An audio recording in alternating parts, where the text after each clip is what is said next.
Credit card বিষয়ক সেবা প্রতিষ্ঠান গ্র্যাভিটি পেমেন্টসের সিইও ড্যান প্রাইসকে বলা হয় the best boss in America.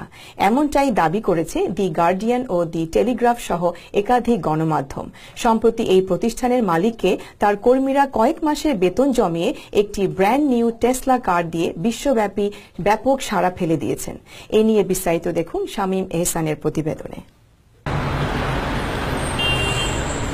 যুক্তরাষ্ট্রে যখন ঘন্টায় সর্বনিম্ন $60 করে বাৎসরিক আয় $17,000, ঠিক সেই মুহূর্তে 2015 সালে গ্র্যাভিটি পেমেন্টসের সিইও ডেন প্রাইস তার প্রতিষ্ঠানের জন্য সর্বনিম্ন বাৎসরিক বেতন ঘোষণা করেন $70,000।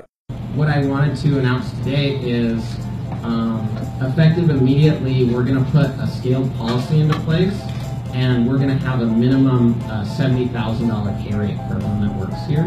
নতুন এই ঘোষণা যাদের বেতন ছিল $30,000 থেকে $35,000 তা হুট করে বেড়ে দাঁড়ায় $70,000। এজন্য নিজের বাৎসরিক বেতন $1 মিলিয়ন কমিয়ে নিয়ে আনেন $70,000, যা গোটা বিশ্বের জন্য ছিল একটি বিরল সিদ্ধান্ত।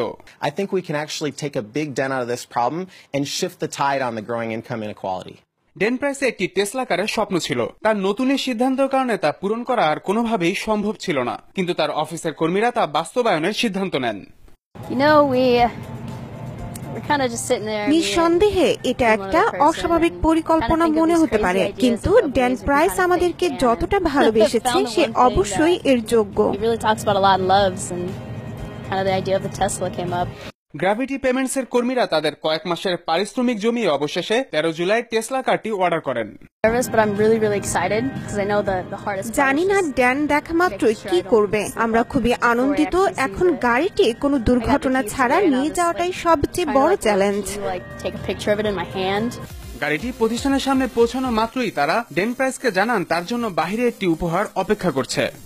Okay. We have one more gift for you. All right. It's outside though. Okay. So if you want to come with me. Sure. সত্যি এটি প্রাইসের জন্য অবিশ্বাস্য ছিল। তার স্বপ্নের টেসলা কারটি বাস্তবে পরিণত হয়েছে।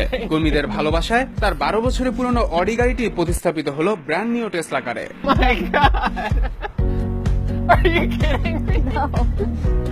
যে কোনো প্রতিষ্ঠানের জন্যই মালিক এবং কর্মীদের এমন ভালোবাসার সম্পর্ক সত্যি বিরল।